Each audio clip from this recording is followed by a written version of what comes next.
forums for citizens to learn more about issues going on in Athens. Wow, is that right?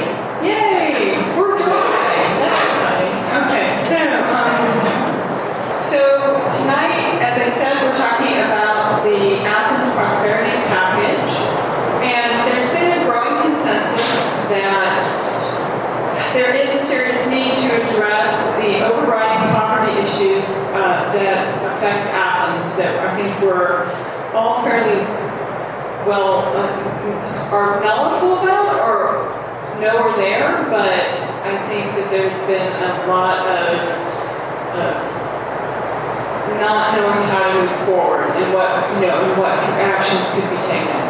And over the years, there's been a lot of studies and surveys and a lot of deep thinking about topics, but then no money or action or initiatives to necessarily back up or to move forward in any of those directions.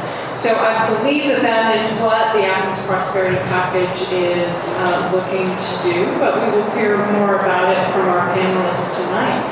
So tonight on our panel we have Kelly Girtz, Athens-Clarke County Mayor, and you're going to make Mike feel bad.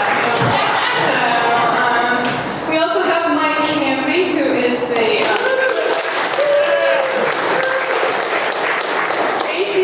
Commissioner for District 10, Avita Thornton, who is the ACC Commissioner for District 9, was also supposed to be on our panel tonight, but she had a family medical issue and was not going to be able to join us, unfortunately. So we're sad about that, but we're happy to have Kelly and Mike here with us. I don't know how many of you read the article on the Prosperity Package that was in the May 15th flagpole.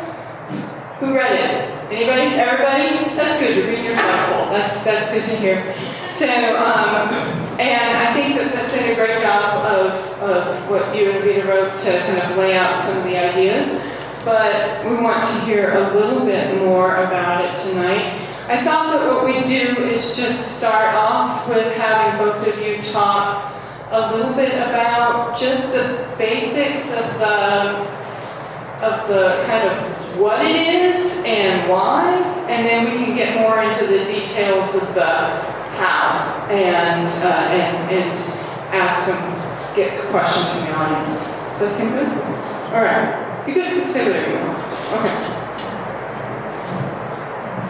So I'm Sammy, it's my friend Dean. We're going to have a couple drinks tonight, sing a couple songs. No different Dean. So I'm glad to see you on a very wet night. Everybody came out in the deluge to talk about paths out of poverty. Because obviously that's a conversation that this community needs to have, and it's not a one-shot conversation. It's a conversation that's going to be iterative, and it's going to have to happen over a series of several sessions, just even as our internal conversations are going to take kind of several evenings in order to begin to kind of put flesh on the bones of how, with the resources that we're able to bring to bear, we're going to address poverty in Athens. Certainly, I think any of us recognize that even when you begin to talk about something as notable as poverty, it's not a singular conversation. I have a friend who came to the United States from Cuba, and he was an educated person in Cuba and managed to escape, and he worked waiting tables and busing tables for several years before he was able to get his academic credentials out of Cuba and again work as a pathology researcher as he had in years prior. So Rosendo, my friend, spent several years making very little money before he was able to sort of build back his career. But for Rosendo, those couple of years in poverty, making very little money in the United States, looked very different than multi-generational poverty for somebody whose great-great-great-grandparents were enslaved. and whose parents before them, and before them, and before them, and who may have been living in segregated housing for the entirety of their existence. So you've got lots of dynamics that we've got to be attentive to. And then you've got this entire breadth of needs. So some of the things that are needs related to poverty, money, public funds are going to be able to support. That may be better early childhood or more early childhood education. It might be the opportunity to address infrastructure in some of Athens for chronically high poverty census tracts. But other things are going to take operational changes or policy changes or broader commitments than that just made by the unified government. So as I anticipate the coming conversation Thursday by the County Commission and then conversations that will follow that in the weeks and months ahead, we're going to have to begin to figure out what series of targets are we going to address around poverty. We're going to have to figure out how we're going to reach out more to y'all and ask questions, what targets do you want to see addressed first and foremost? And then operationally, how are we going to pursue those targets? So lots of work ahead, but important work, and again, I'm glad you're very interested in it. I'm afraid that they might think this is a Laurel and Hardy or even worse, Dumb and Dumber by the time the night is over. So I hope not. But certainly Kelly brought up some of the very important reasons why we're looking at this and how we're moving forward. And I will say this, the Prosperity Package came about as a result of a lot of conversations, a lot of work over the years. And certainly we've seen how our poverty rate, even though we're doing the things we're doing, we've done for many years now with CDG dollars that come into this local government, even local government dollars, that we're still not making a dent in the poverty rate that we have here in town. And, you know, we're not under any illusion that the $4 million is going to be able to solve all, but it's a start at doing something. So the Prosperity Package came as a result of saying, okay, well, we've done this with CDBG monies, we've done this with general fund dollars over the years, we've done some affordable housing projects over the years, but we still have a big, huge problem that is our 38% poverty rate. But you know, the 38% poverty rate, we always talk about percent, and it's actually, we got to start talking about people that's involved in it. It's not a percentage number, it's the number of our neighbors, the people that live in this community who are in poverty. So I will say this, you know, Vita and I started talking a few months ago, and we actually had a lunch that was organized by Mariah Parker's here and see Robert Flanagan. We've also seen McKean Stovall and back, so there's been several conversations with people in this community about what it is we need. At this lunch we had with Dr. Wes Bellamy that Broderick and Mariah put together, the question was posed around the table as we're reading. What can you tell people that and I hope if I'm not saying this right, let me know, but what can you tell people that you're doing to help them or impact how they're living their lives? And there was a bit of an awkward silence around the table, and we couldn't really answer the question. And we could finally by saying, you know, well, we got CDBG money and such as that. So knowing that, you know, here's somebody that's visiting from us out of the community wanting to know what we're doing, then we needed to put something together. The details of what we'll put together will be worked out on Thursday and the months to come, with your input and the professionals on the ground and the people living in the communities. It's not, you know, we're not the experts on it, so I'm not expecting us to solve the issue on Thursday when we get together. But I do think when we get together on Thursday, I hope what we will come out of that meeting recognizing is that we need to figure out a way to make sure that we can measure the results and the success, because we do want success. We got to make sure that we're targeting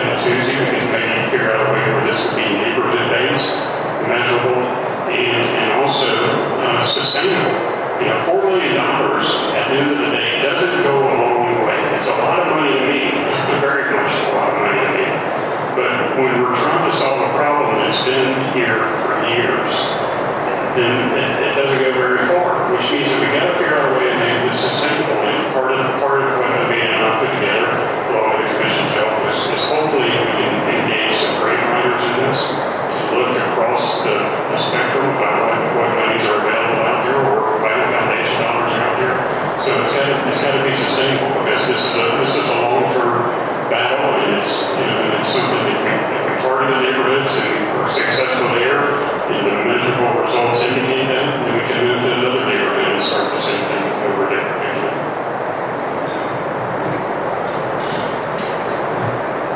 So with the questions that come to mind, I guess, just starting out would be, so $4 million, and as they say, never read the comments in anything online, but when you read the comments online, people both are saying $4 million, that's hardly anything, and $4 million, where are you going to get that? Won't you bankrupt the county?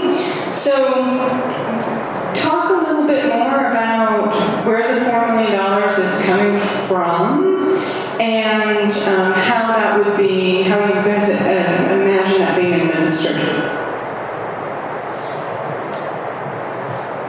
So any large organization, and certainly any government, keeps a reserve account. It's true that we oftentimes have to go through financial mechanisms that require us to have sort of a floor of money in the bank, essentially. So when we go to borrow money, when we are rated as a borrowing entity, our reserve account is a piece of that. And so what we've done with the Prosperity Package is take some of that reserve account money, and I think Mike has kind of made this point in the past, and sometimes our conversations have been interesting in that I say, well, we want to make sure we've got enough money for those rainy days, like the days we saw in 2008, 2009, and 10 in the midst of the economic downturn. We want some buffer so that if we hit a trough in the economy, we can sustain that. Just as Mike was talking about, wanting to sustain efforts pursuing poverty. So we've essentially drawn down the reserve account from 22 million to 18 million, or thereabouts. And so that's where the money comes from. And then what to do with those funds, that $4 million, that's a great set of conversations that we're about to begin with. And I think Mike made some great points about wanting to ensure that this isn't just direct allocation from the unified government to a department or a series of departments, but it's going to have to be cooperative.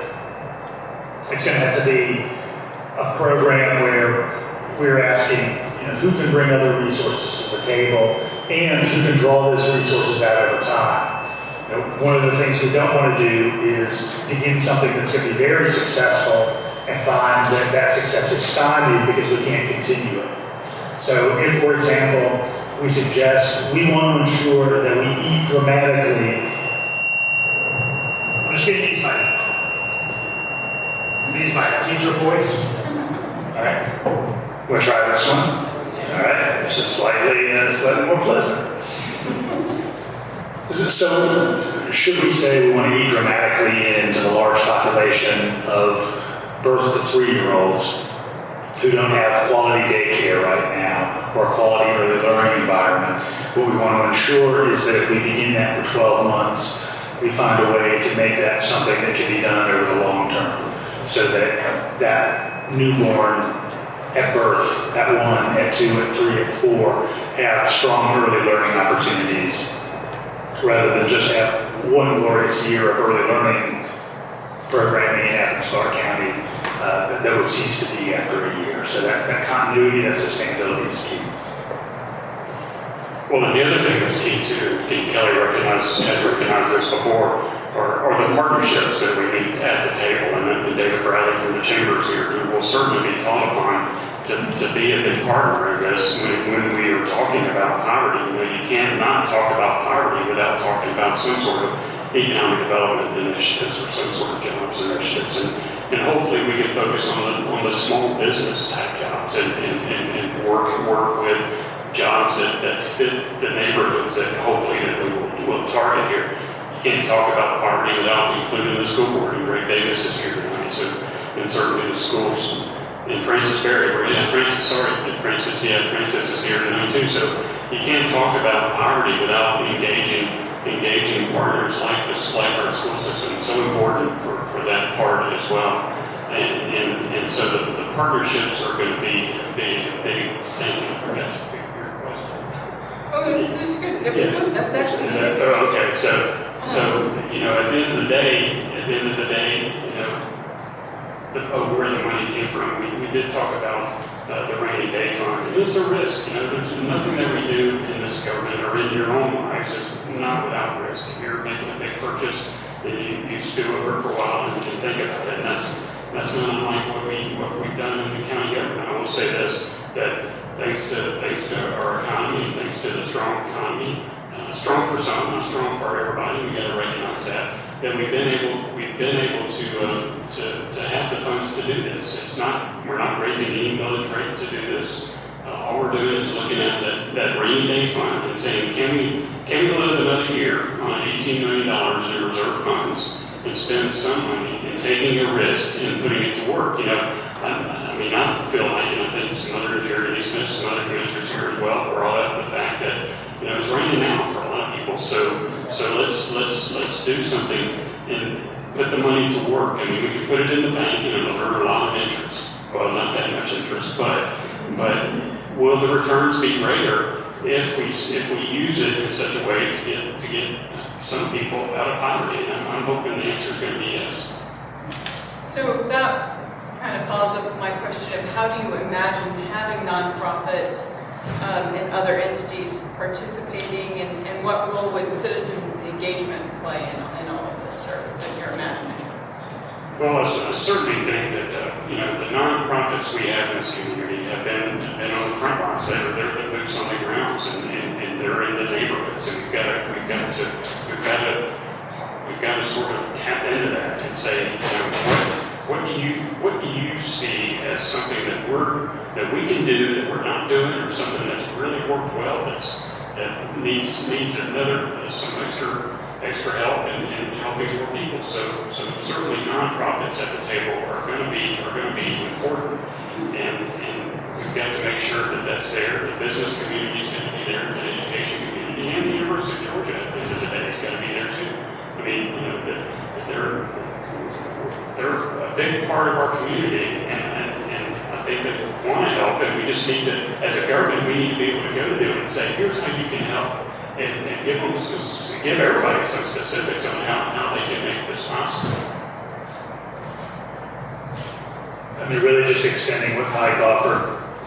What I anticipate is that after engaging with the citizenry broadly, and after figuring out what those focus areas are going to be, I anticipate we'll probably be issuing a series of calls for collaboration, you know, in the form of a series of RFPs or something of the like, because we already have people who are knowledgeable here. We already have people who are engaged in the community.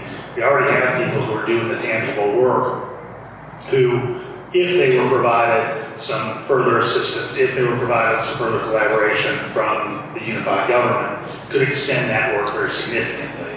So, you know, kind of go back to the example I used earlier, if you want to think about early learning, you know, we've got high quality early learning centers here.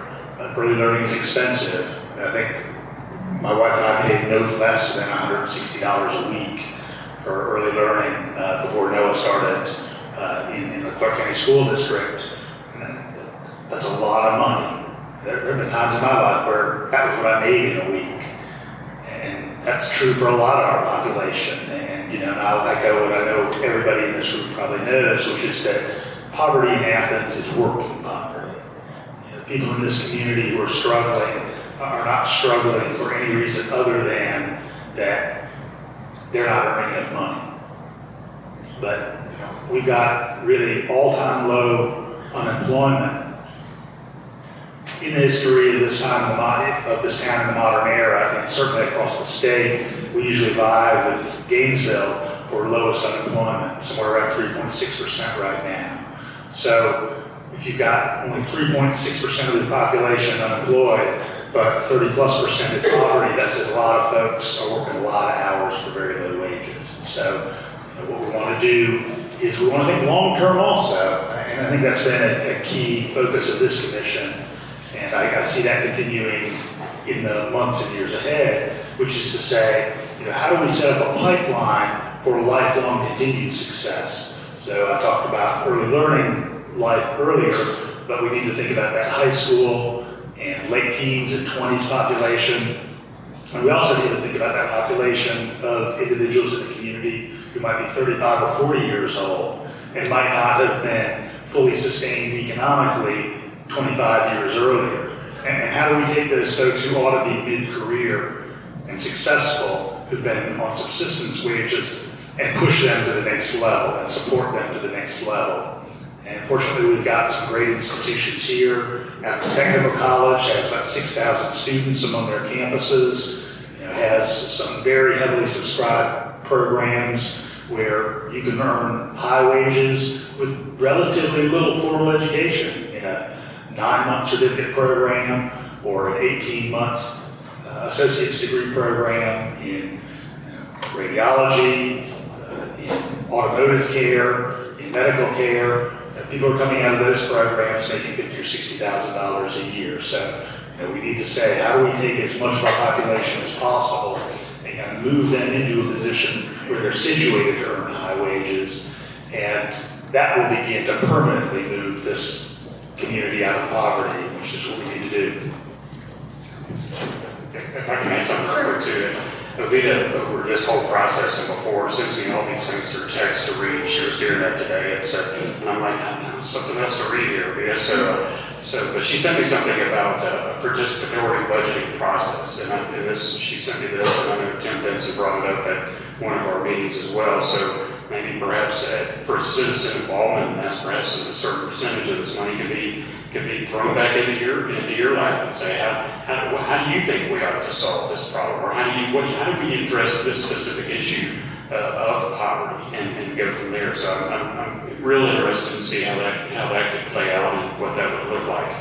I also think too that we all have several ideas about what's needed for poverty, but I think and they're all great ideas. And the thing though that I think that we may be missing a little bit, and Ms. Linda Lloyd may can attest to this. She's been on the ground for so many years. Saying, we need to have a system, like if healthcare is one of the issues. I've been saying we need healthcare navigators, and healthcare navigators can go door to door, knocking on the door, asking people, do you have healthcare? What do you need to you have a primary care doctor? What do we need to do to help this situation? And the model there is that if we can have some boots on the ground, going door to door, asking people what do you need in your life to make it better, and let's see if there's ways that you can help us figure that out and help us figure out how to solve the problem. So the thing about the healthcare navigators too is going back to the partnerships. Kelly's told me this, I didn't realize this, that our hospitals spend about $77 million a year on indigent care, about $77 million on indigent care. If we can go to the hospitals and say, hey, if we can start some health navigator program in these targeted prosperity neighborhoods, would you, if we save you 10% of that $77 million, which $7 million, would you give us a little bit back to keep this package going and to keep this process going so that we can impact more lives and help more people?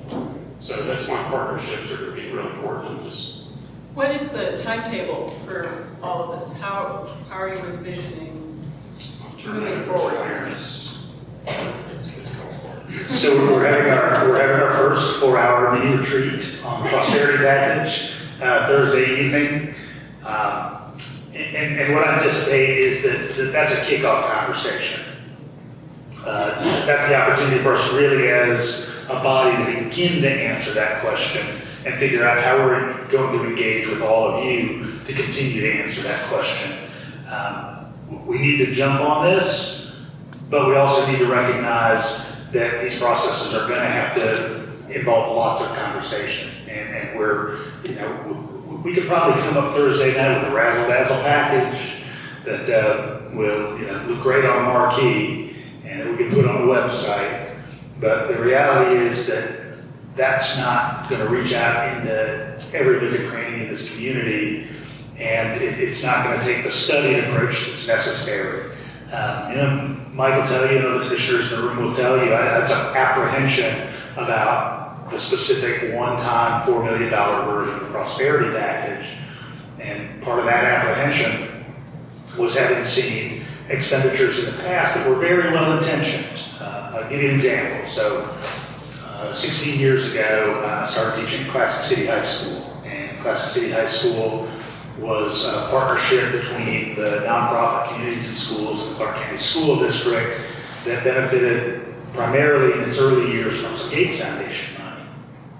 And in that era, 2000, 2001, 2, 3, 4, Girtz was essentially littering money across the country. You might have imagined like an airdrop of dollars, like crop dusting.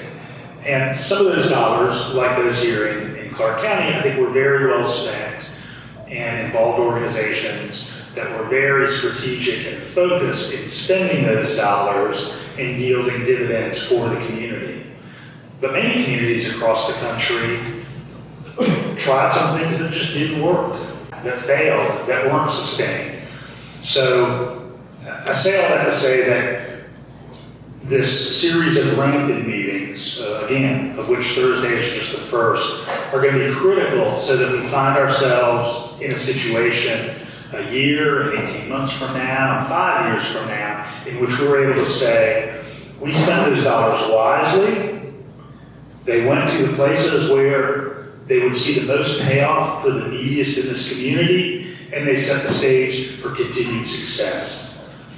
The flip side of that would be that if we spend a lot of money, and 5 years down the road, people have recriminations, and everybody thought, damn, remember that $4 million that was deeply well-intentioned, but ran down the drain. We don't want to get that, though.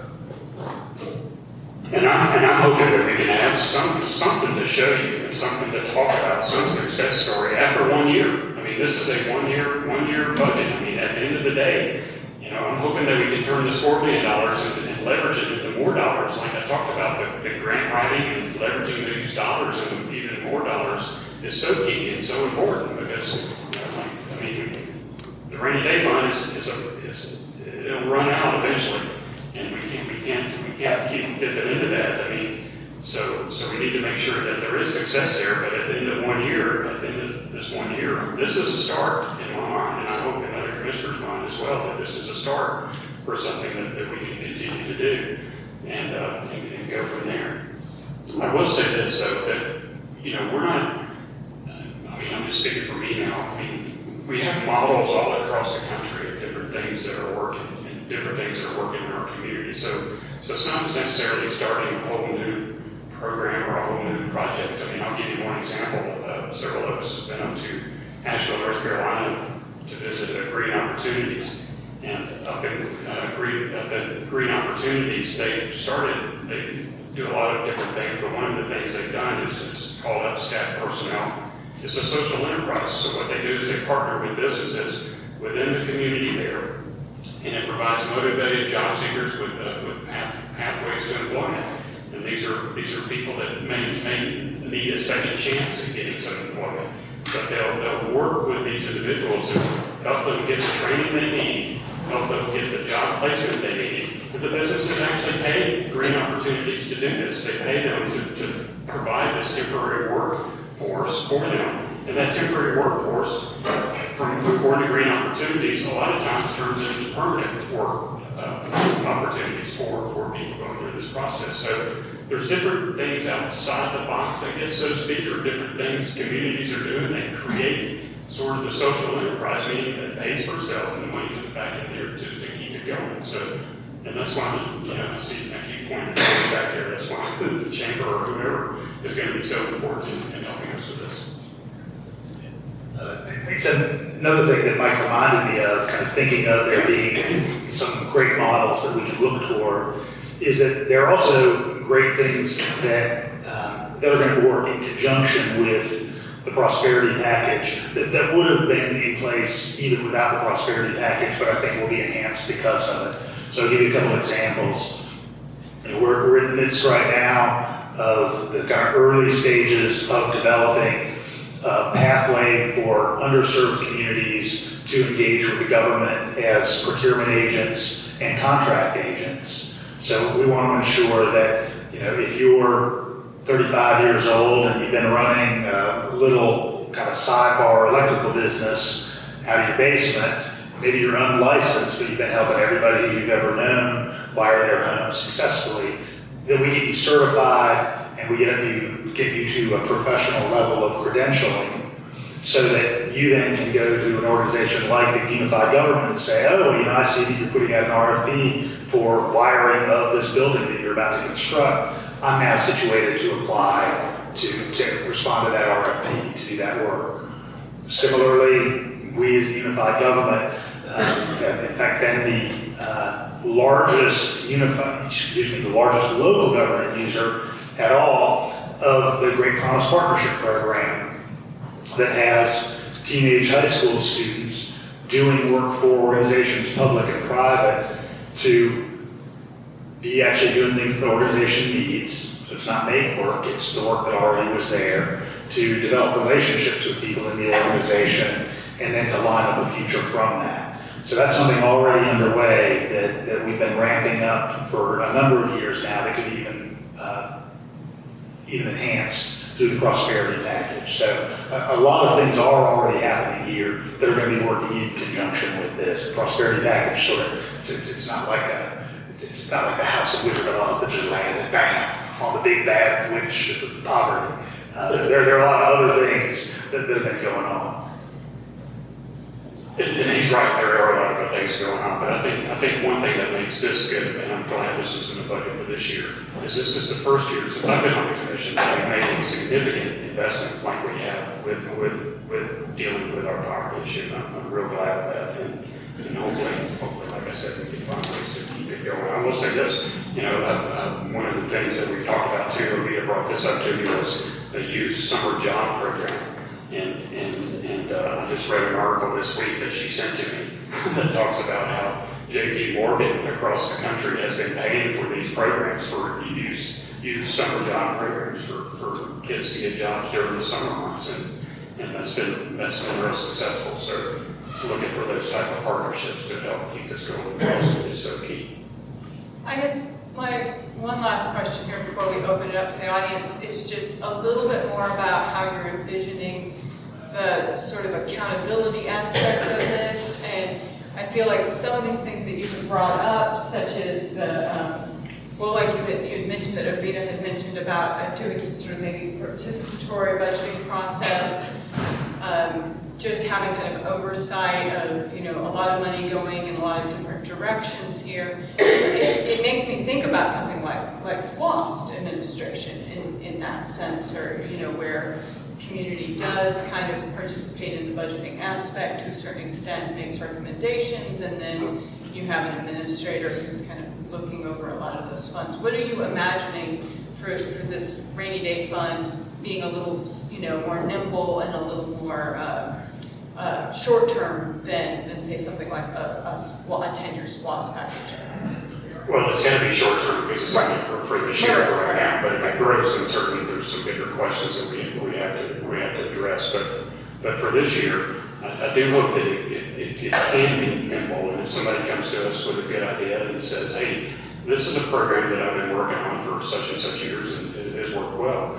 What I don't want to see happen, and we see this a little bit with some of the CDBG stuff. We always kind of look at the number of participants that go through a program, and that's all well and good. But at the end of the day, we need to figure out, out of the participants that have gone through your program, how many have gone on to get a high school diploma, or how many have gone on to buy a house, or how many have done something as a result of your program that they went through. And that's the key that we need to look to and ask those sort of questions. And Thursday I think we'll talk about how it's going to be managed and go from there. So I wish I could tell you more tonight. That's fine. Maybe follow the program. Sure. So And let me just say this, when Kelly uses the word mini retreat, you just better make sure you bring enough beer and enough food, because there's nothing mini about these, about these retreats that Kelly gets us to. So, right, Jared? Right. Jared's part of the problem too. We've never had beer.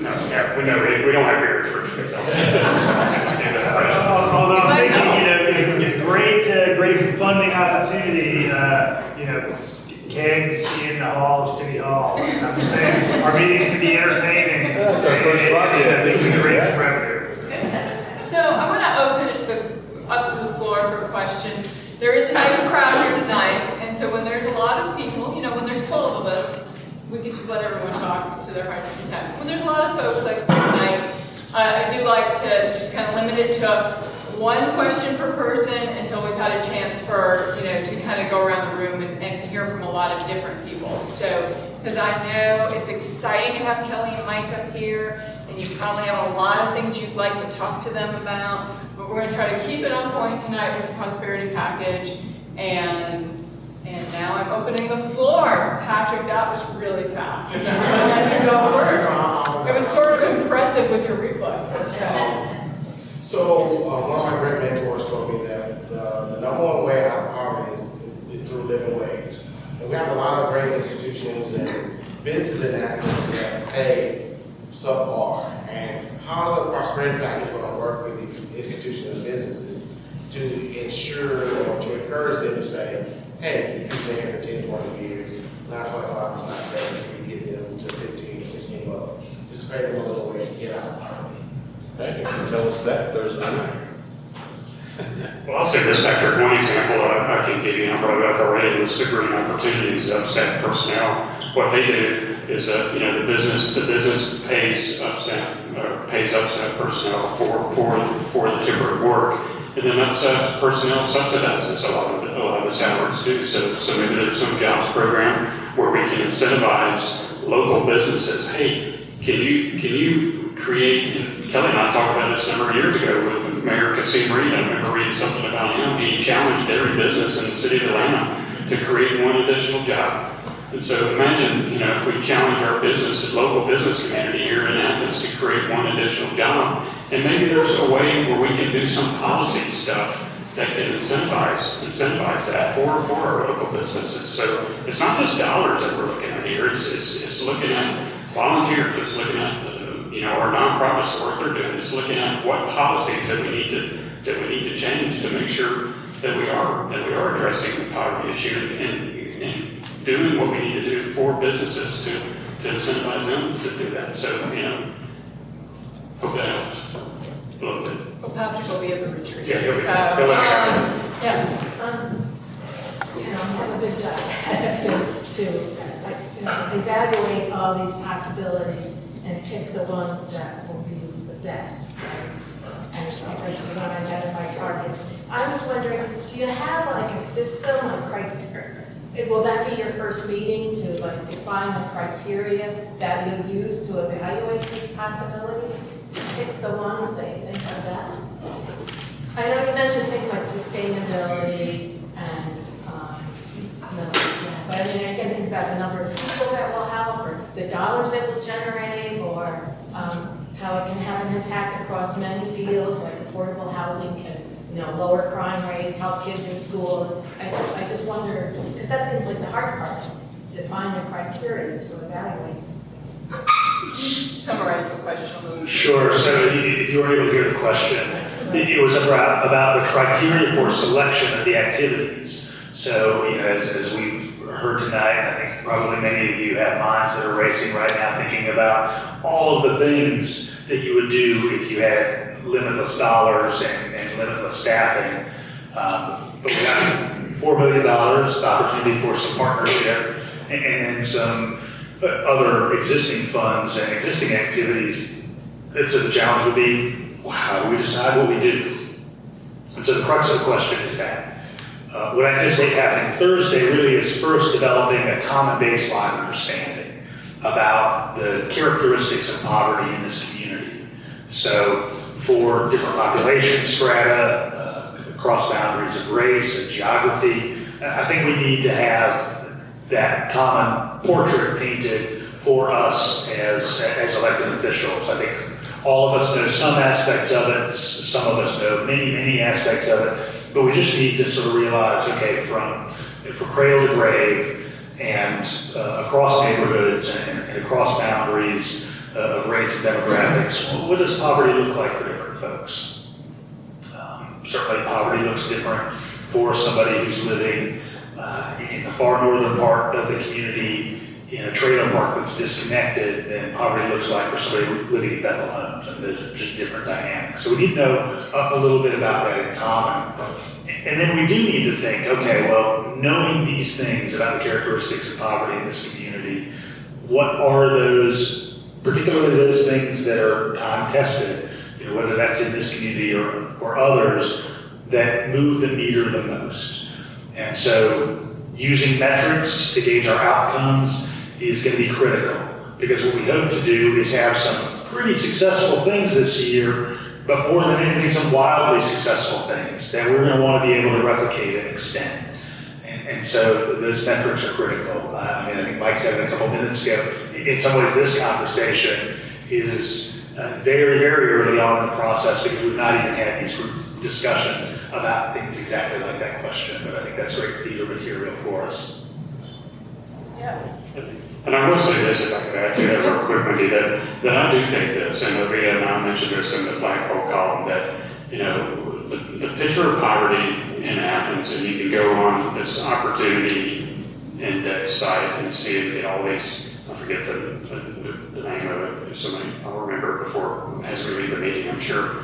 But it tells you there's specific areas that have high concentration of poverty, but it also tells you, we all know this, that here in Athens, unfortunately, poverty impacts more people who are African American than it does white people. And I read something else that Rita sent to me today was a statistic that for every $1 banked by an African American in this country, $13 are banked by a white person. And here in Athens, we see the same thing. So I'm hoping the Prosperity Package looks at ways where we can make sure that the minority community is building an economy that's needed. And Rashid is a good example. I know a lot of you know Rashid and the food truck here in town. She's very determined. She's persistent. She's got a great idea, and she wants to grow that business. So as a government, as policymakers, I would ask the question, what can we do to incentivize this? What can we do to help with this? And look for others in that similar situation. Rashid, she started the Tuesday market there at City Hall, and the Downtown Development Authority, Kelly and I are helping with that just a little bit, and I'm glad we are. But when Rashid started that, she had 20 commitments. Out of the 20 commitments that she signed up for, 10 were African American women who are starting their own business here in this community. And that's telling. And what we need to do is figure out a way to harness that and build upon that and make it successful. Other questions? Yes. Yeah. How does this initiative fit into other pieces of county government? I'm thinking in terms of bus transportation. I know there's been a lot of discussion about bus service and where it's going, where it's not going, the cost of it. I know with the SPLOST, there's talking about perhaps doing something with affordable housing piece. I know that once upon a time, before I got here, I've heard that leisure services did all kinds of things in the summer that have dissipated over the years. So how does other things that the county is planning on doing, how would that fit in to this initiative? So Greg was asking, how does the Prosperity Package kind of fit into the context of other things that are happening in the government that address poverty or related issues? And he mentioned a couple of them. Actually, Greg should be up here. So one is housing. So we have a $44.5 million affordable and mixed income housing enhancement package that's going to be on SPLOST on the November ballot. That'll be the opportunity for both new build and rehabilitation to create better and more affordable units here in Athens-Clarke County, both for rental and for home ownership purposes. That'll be the most significant money put into affordable housing ever by this local government. It's a long overdue commitment, and I'm glad to see it getting off the table, and it's going to yield real dividends. Similarly, one of the one of the targets for funds that will be generated through any tax allocation districts that we create will also be affordable or mixed income housing. So there's another funding source for that. On the policy end, I've assigned to the Planning Commission the task of creating a matrix for including affordable housing in any new development with the assistance and some incentives from the unified government. On the transit end, we've expanded the fare-free use in this coming budget year to include not only very young children, the K-12 population, but also seniors and the disabled. We're also opening this year the Office of Inclusion and Diversity in the Unified Government that's going to be creating solutions to some of those challenges that I mentioned earlier, namely, how do we make sure that there is a lifelong pipeline to employment and economic success across racial boundaries, across boundaries of national origin, and across age brackets. So those are just a handful of the initiatives that are going on that are very significant related. And I'll just say this too, Greg, that, when we look at our built infrastructure, and I don't want to say it's easy to solve an affordable housing problem because it's not, but when we have an opportunity like we're about to have with SPLOST dollars to utilize $44 million in an affordable housing for our community, I'll just give you some examples. Up in Seattle, they're putting in $75 million in their affordable housing program. I think DC is putting in $150 million in their affordable housing program.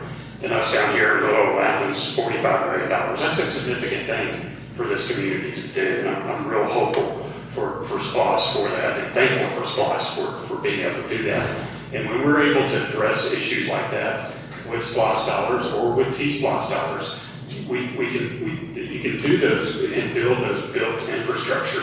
So SPLOST and T-SPLOST afford us to have the monies available for the built infrastructure. What we've been lacking over the years are the dollars to put towards that human infrastructure. And that's why I'm really encouraged about this prosperity package, because that starts us putting dollars and helping find partners in building that human infrastructure that we need so bad in our town. You can build all the built infrastructure you want, all the affordable housing you want, but unless you're helping somebody move from affordable housing to some other type of housing, then you're not, you gotta keep, people have to see a pathway to success, a pathway to prosperity, if you will, so that our economy is working for everybody. Ron? Oh. Okay. I'm going to stand up because I'm really forward, but I've heard you talk about early childhood education and higher education, and there's that population in between, and I think a linchpin of breaking the poverty cycle is, you said you have enough jobs, right? We have a super low unemployment rate, but creating education and opportunities for youth here in Athens-Clarke County. And looking at successful models, career academies are incredible models for helping be the linchpin in a society that helps break the poverty cycle. Are you guys planning on partnering with the Athens Community Career Academy and helping strengthen programming that they have to push their missions forward? Because I think they're like at half capacity right now. I don't know if anybody's heard of the Career Academy, but I would love to see them gain more traction and be a part of this initiative. Sure, absolutely. I had the great pleasure spending 4 years managing the H.G. Edwards campus where the Career Academy is located, and so I watched it come off the ground, and then kind of went through a series of iterations. And I'll say, just as a community member and observer, somebody who's worked with high school students for more than 20 years here, The Career Academy has the strongest leadership it's ever had in the person of Lawrence Harris, who's a fabulous individual and is always looking to innovate and bring expanded and stronger programming in. So I had a conversation with Lawrence in my office 6 weeks ago or so. I think he's sketching out a fall, year and a half from now, to be the time when some of what you sort of thought of in the old school VOTEC world as being programming, but that sort of fell out of favor for some unknown reason. Things like skilled trades coming into the Career Academy. So the prospect of being a skilled carpenter or a skilled electrician through Career Academy engagement is something that they're looking at now. Curiously, the hour before I met with Lawrence, I was meeting with Athens area home builders, and those folks were saying, I can't get enough skilled electricians and skilled carpenters. Just last week, I met with folks over at ABD on Collins Industrial. They were echoing the same thing. So I think you're right on target that the programming that happens there is going to line up those 16, 17, 18-year-olds for success. I'll just add this part to it too. And, certainly those are very important job categories to be focused on. I mean, we made an investment in Caterpillar, $6 million, that was going to try to help us with our, providing the jobs, helping with poverty. I'm glad we spent the $6 million. I'm still hopeful that more jobs will come as a result of Caterpillar. And so from that standpoint, but that should not be our only focus. And I'd like for us to start focusing on other things. I mean, we have a great entrepreneur community in Athens, and we need to. If we imagine what we could do if we could give $6 million to an entrepreneur established, or a small business incubator and stuff like that to help with that effort. We have a lot of small service industry jobs here in this community that don't pay the living wage that we need. So why don't we hang a lantern around our weakness and start creating small service industry business owners so that we have a lot of that. We've got a captive audience with the University of Georgia and people coming in our community. Let's create more business owners that can cater to that, cater to the visitors in our town and go from there. And if you're a business owner and you're trying to find a way to make a living for yourself and to make a life for yourself, and I think that's something that as a government and as policymakers that we ought to emerge. Question? Yes. Yeah, so I was trying to see, I guess, are we, or were there any findings from the Network for Southern Economic Mobility program or process that we went through that are already informing how we direct some of the work for the Prosperity Package? And what were those findings, if any? As well as, are we leveraging, I guess, the university and being involved in this process as well? That was one of the things that stood out to me from the luncheon with Dr. Bellamy, was how in Charlottesville they were able to leverage the University of Virginia, I think it was, to encourage them to increase their wages to $15 an hour. That was kind of led through some of the work that Dr. Bellamy did there in Charlottesville. So are we having those conversations? Are we ready to have those conversations? How are we engaging the university to support this work to make it sustainable? I agree with supporting minority business owners, but not everybody is ready for that pathway. We talked about earlier how more African Americans experience poverty in this community. And I do feel like we should support those businesses. But how are we going to also look at those who aren't geared for that particular pathway? Yes, there is that 800-pound ball sitting in the corner of the room. So when it comes to employment in Athens. And I guess I noticed in the Flagpole article, it had mentioned the Athens Pathways to Prosperity that was produced by the Network for Southern Economic Mobility. And could you tell maybe people a little bit more about that and what influence that might be having on the Prosperity Package? So I mentioned earlier that one of the first things we'll do is sort of make sure that we've got some common baseline understandings on Thursday. And so some of that will be drawn from the report that the Southern Network for Economic Mobility produced. Eric Barber, project manager at Vision Athens, will be part of the presentation. Haley Banerjee, who's director of Housing and Community Development in the back in green, will be there as well. And so I believe Dr. Grace Bagwell Adams from the university, so that we have a common understanding. And I actually anticipate that we are going to be directly reaching out to the university to ensure their engagement in many of the elements of this programming. You know, one of the things that I always want to see from employers in this town, public and private, is a rising floor. So, I met with one of our large manufacturing interests not long ago to have that conversation. Are wages going to retain this, $9, $10, $11 floor, or can we move those up? And I would ask that of the university, I'd ask that of the school district, I'd ask that of ourselves, the unified government. I think we all need to be asking those questions of significant institutions. I've certainly been happy to see some changes in our own organization, some changes at the university. The university is about a $12 an hour floor right now for full-time employees, and counter to about 12 years ago, they minimized the amount of on-call contract labor they use for things like custodial services of their budget at the time that they've moved in-house. So at least those are people with benefits at this point.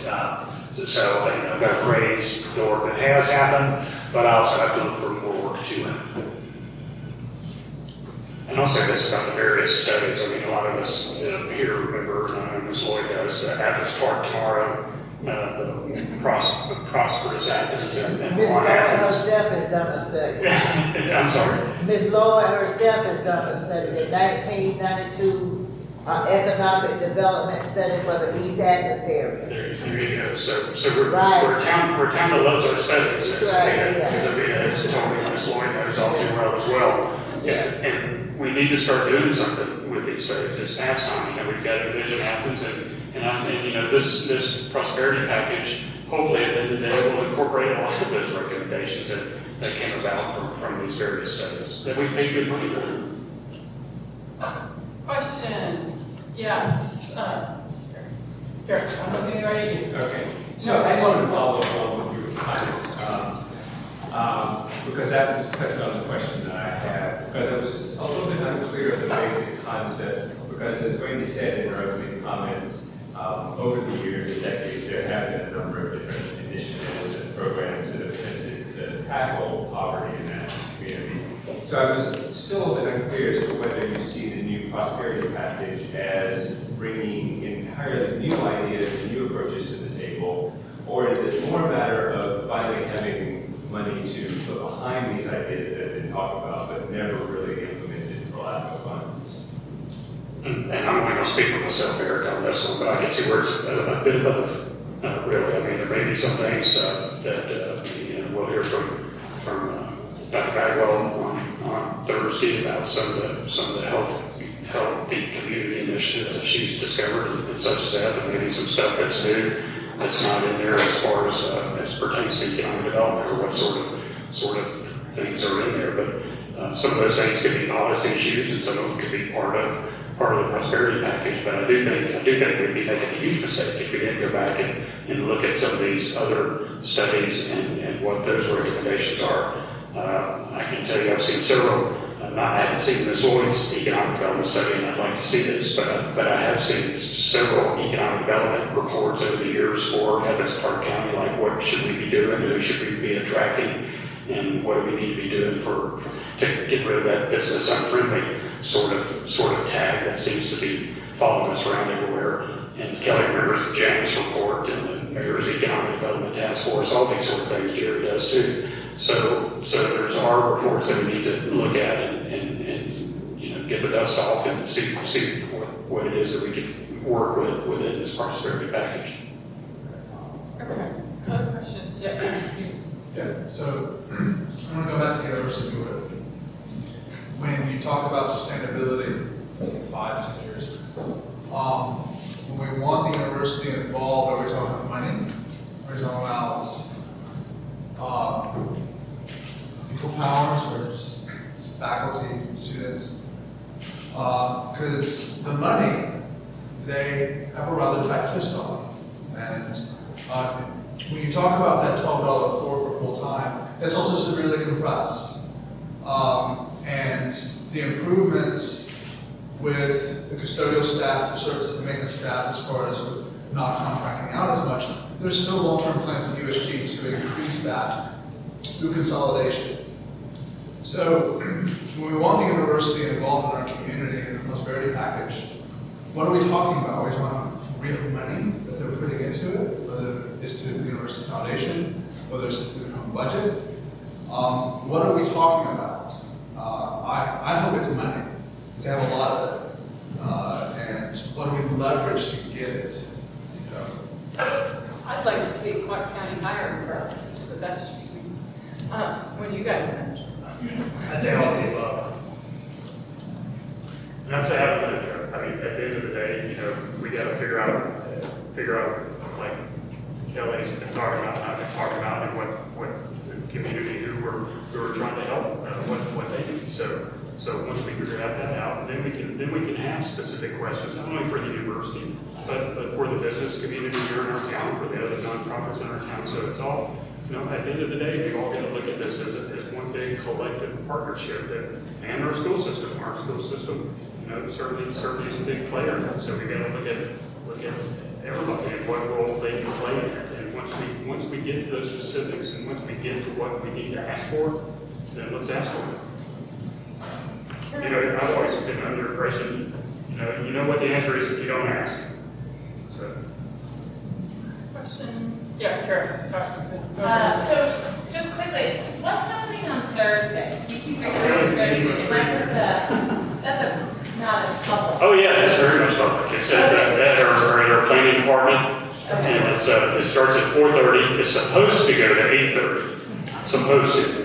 So it's 4:30, 8:30 at the planning department. Very much open to the public to come sit and hear what we have to say, and hopefully out of this meeting. And I suspect there's going to be subsequent meetings. I don't suspect, but it'll give us a chance to say, like we're doing here tonight, what we hope to see come out of this. I know other commissioners here, we need to hear from what they hope to see come out of it. I'm certainly pushing forward and hope that we can, because I recognize that $4 million doesn't go a long way, that we need to specifically target certain neighborhoods in our community. And there may be some programs that could be countywide, but for the overall initiative, let's figure out what is doable, what is measurable, and what can yield the most results that we can then take and duplicate in some other neighborhood. So that's my thoughts on it.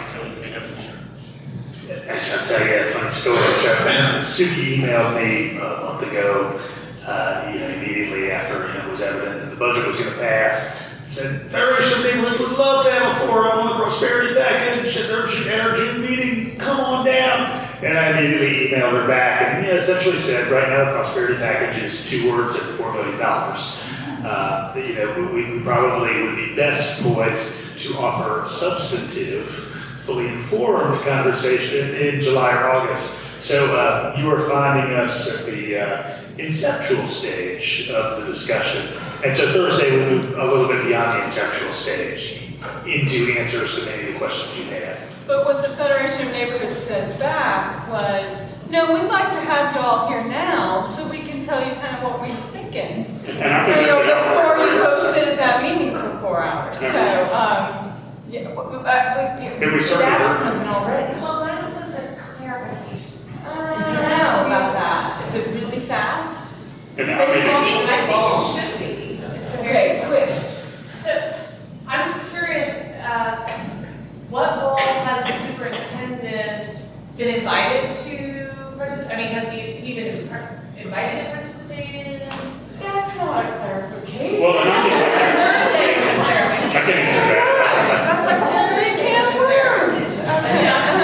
Well, and I do think there is going to be a point in time where we do that. It's going to be much like the university. Once we get into specifics about what we're trying to do for hopefully some targeted prosperity neighborhoods that we can we can look at that and get those specifics in line to where we can go make that ask for things. And, you know, certainly I think not only looking at studies that we've done in the past, but looking at where we've already invested a lot of our dollars in this community, and hopefully, you know, a lot of CDBG money goes to across the river in East Athens and around the downtown Bethel Homes area, but also we've invested a lot of money in the West Broad area. So let's build upon what we're already doing in these neighborhoods and see what we can do there. And I will say this has been helpful. I mean, I've gotten some help from it. I mean, what I'm hearing from y'all tonight is that we also need to look at a lot of policy things and a lot of how we approach some of the relationships that we have in this community to make those asks.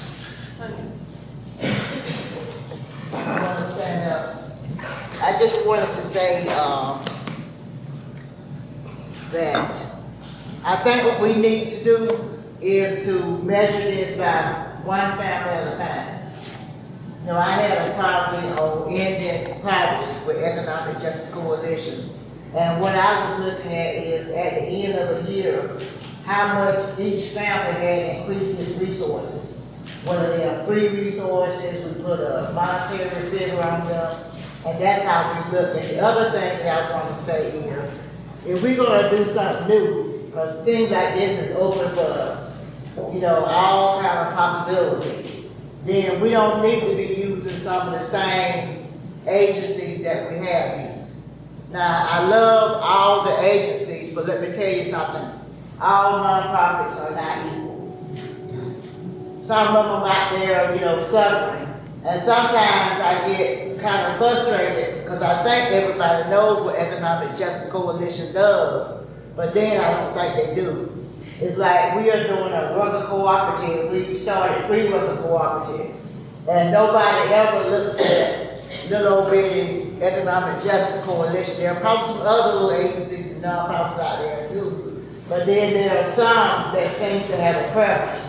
And I'm not talking about, I like all the people, but when we start talking about accountability, that's what we want to look at. And you ain't did nothing just because you know Mr. So-and-so, or you in the network, you shouldn't get the money. Our people have been suffering too long. That's why I get so frustrated. When I say I've done a study in 1992, I go back and I look at all the things that we're talking about now. Those were things that we recommended in 92. You see that, but I do want to tell the commission this. I've been living in Athens for 40 years. I was just sitting here thinking, I came here in 1979. And this is the first time I have seen the local government set anything aside that they call it, this is going to be exclusively for the poverty here in Athens-Clarke County.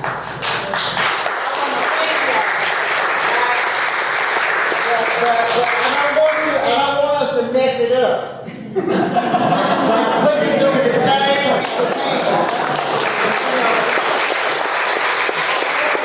I'm just putting that out there. And then I'm saying measure it by families. If your family got something at the end of the year, we can say you got $5,000 more resources, or your job went up by $5,000. We see that. You know, that's the kind of concrete thing we need. It's families first. You know, even with the teenagers, they're part of a family. It's families first. So that's what I'm saying. That's what I want us to do. Because I'm sick and tired of this other stuff. It's been too long. 40 years. See, 40 years. Yeah.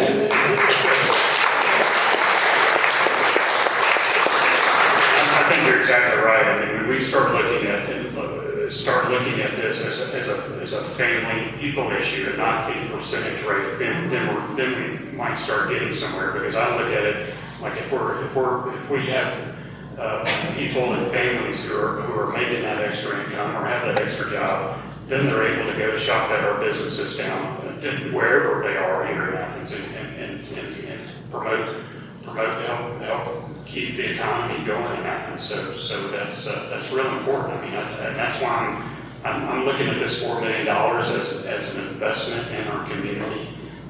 Sure, it's a risk because we don't want to mess it up and we want to do some good things with it. But, it's way past time to do something, so let's take this risk and see where it goes. Questions? Yes. So I'd be interested to see, this is a comment / question, but in talking about the sustainability and making sure we do this right, I'd be interested in seeing some of the funding going towards like the strengthening of the building of like an ethics committee or a civil rights committee to make sure that the processes are done right, whether it's SPLOST, whether we're talking about this package, because I'm really distraught to hear that we gave $6 million to a company like Caterpillar when they are directly complicit in human rights abuses, not only in the West Bank and Gaza and building their border wall in occupied Palestine, but also at our border and contributing to the technology, the infrastructure that is essentially dehumanizing people as we speak. And so if we had a committee or a board that could have been checking, hey, maybe Caterpillar's not such a great company to invest in, perhaps we could have put that $6 million somewhere where it could have gone, like somewhere different. So along with that, I'm wondering, the real question I guess is, do y'all have a plan for like concrete policy changes or like local ordinances? Like I know we just passed a local ordinance to end like cash bail, which is like awesome. And so do y'all have any plans for how the money spent can also be passed with ordinances like raising the minimum wage to $15? Like is that something we can do as an ordinance? Or there was another one here, not using free inmate labor like we do in the state of Georgia, so like paying people who are in prison at this point $15 an hour. Those seem like ordinances that can be passed. I guess I'm just wondering if there's like a plan to combine the policy with the spending, if that makes sense. So I'll name a couple of things pertinent to exactly what you mentioned, because the question was about how does this play into broader policy questions. I mentioned earlier we're opening an Office of Inclusion and Diversity. I anticipate the director will probably be on the job September. And that office is going to be supported by a citizen advisory group, 3/4 of which are going to be members appointed by community organizations such as the Athens Anti-Discrimination Movement, Athens Immigrant Rights Coalition, Athens-Clarke, NAACP, and others. And that citizen body will be tasked with giving guidance to the unified government broadly on matters of the sort. In terms of some other policy work underway, we've in an ad hoc kind of way been asking for sort of give-backs when there is some public property or public asset given. Mike mentioned the funds that went to Caterpillar almost 10 years ago when they came to the community. What we need to do is move past sort of ad hoc, situation by situation trade-offs, but we need to say broadly and uniformly, if you're going to be benefiting from public land, if you're going to be benefiting from public participation, which makes sense in many cases, then there needs to be a community benefit defined that comes back to the community. And that can look like a lot of things. That may involve some very specific youth development activities. That may involve participation in that sort of minority and underserved pipeline that I talked about earlier. There are a lot of things that we could look at there. On the housing front, we're also looking at a unified matrix so that every new housing development includes some affordable components. So that's a big piece of policy work underway right now that will bear fruit probably next year. Take one more question, yes. So, gentlemen, thank you, and all the commissioners, thank you for your work on this. The time is right. I mean, there are jobs available in the community. You mentioned a 3.6 unemployment rate, and to Mr. Davenport's comments earlier about underemployed people, there are jobs that are available in the community that are going unfilled because of a variety of factors. And it might be the business community is not working as hard as they need to be into possible underemployed communities, but the biggest issues, I think, are transportation, at least for the short term, transportation and child care. So I'm hoping that the fund can be nimble enough to address that in the short term. We don't know what might happen to the economy in the long term, but in the short term, we have to address those two issues pretty quickly. and David, in case y'all didn't know, this is David Bradley from the Chamber of Commerce here in our community, and has been a good partner, and look forward to being a partner with this as well. And I will say this, when Ovid and I put together this package, we felt like we needed to put out some things to the commission to say, here's some ideas. These are ideas, we certainly want to hear your ideas about what is possible. And one of the things we did put in there was a sort of type of child care voucher program, and I don't know what that could look like or what it means, but recognizing that there may be some childcare, may be some impediments or something that is needed within these prosperity neighborhoods that somebody may need in order to help gain some full employment or some better employment from that standpoint. So certainly thanks for mentioning that. Before we wrap up here, I did want to just mention a couple of things related to the Federation of Neighborhoods.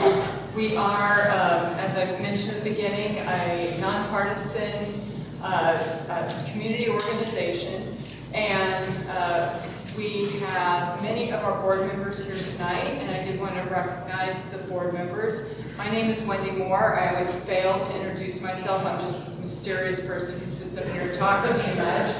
And but we also have, and I'll just have them kind of wave at you so you can see them. But David Haddon, Charles Apostolic, who else we got here? Judy Glosser. No, I did it wrong, didn't I? Pretty close though. Goldser. Okay, we're going to do better.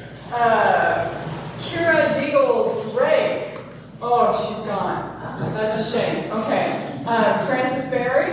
And who have I missed? Oh, Suki Jansen. Our president. And our president, sorry. And Diane Napier, who is in the back of the room there holding up the wall. So these are the people who kind of come up with the ideas for our programs. So if you have ideas about things that you would like to talk more about or hear more about, please chat with one of them. We will not be meeting in July. We all take July off here in Athens. But our next forum will be August 12th. And we will be back at it for August, September, October, and November. So mark your calendars now for the second Monday each month. And some of the topics we're going to try to cover are things that we have been already talking about a little bit here tonight. So looking at issues of the living wage in Athens, economic development generally, diversity and inclusion in Athens-Clarke County, as well as just, what the hell's going on downtown, right? There's always something crazy going on downtown. So we might try to look into that a little bit. So, have you seen the sawed-off trees on Pleasant Street now? It's really adding to the ambiance. So, anyway, thank you all for coming tonight. Before we close up, I'm going to let Kelly and Mike have a little bit of a chance to give you a takeaway and wrap it up. So what do you want these people to know to tell everybody over the water cooler tomorrow? Do people have water coolers? Nobody has water coolers. You know what I mean. On your Facebook, right? I hope you actually find a live human being to have a conversation with tomorrow. That's first and foremost. Get off your computer, turn off your screen. And in that real life, actual live human conversation, I hope you will encourage people to come to our mini retreat Thursday evening at 120 Doherty Street from 4:30 to 8:30 p.m. I'll tell you, there's going to be helmets there, so you will want to come get the helmets. And that meeting will have the opportunity to really begin to put flesh on the bones. And I think, as Mike referenced earlier, your questions and your comments tonight have been beneficial for us down the road. And this is a watch, don't participate kind of thing, yes? Okay, that's fun, but there's helmets, so, okay. And I think a takeaway from tonight is that we're still, the flesh will be put on the bones for this prosperity package. We all, each individual commissioner and mayor, have some ideas about what it could look like and how it can be managed. So we need need to make sure we come together, develop a consensus around that. So the second thing is that, we're glad we're doing a prosperity package at $4 million. As Ms. Lloyd pointed out, this is the first time since she's been here in 40 years that we've made a concerted effort to put something in our budget that directly looks at poverty in our neighbors and our friends and our family who are in poverty here in Athens. So I'm very glad we're able to do that this year. And the third thing is that this is not going to be just a government solution. It can't be just a government solution. We need your involvement. We need your help. We need the business community help, and we need the nonprofit help, and the neighborhoods help. We need to make sure that we put things out there that are sustainable and help the neighborhoods that we're trying to help. So it's not just a government solution. There's partnerships that need to be at the table as well. Thank you. Thanks. Just have a round of applause.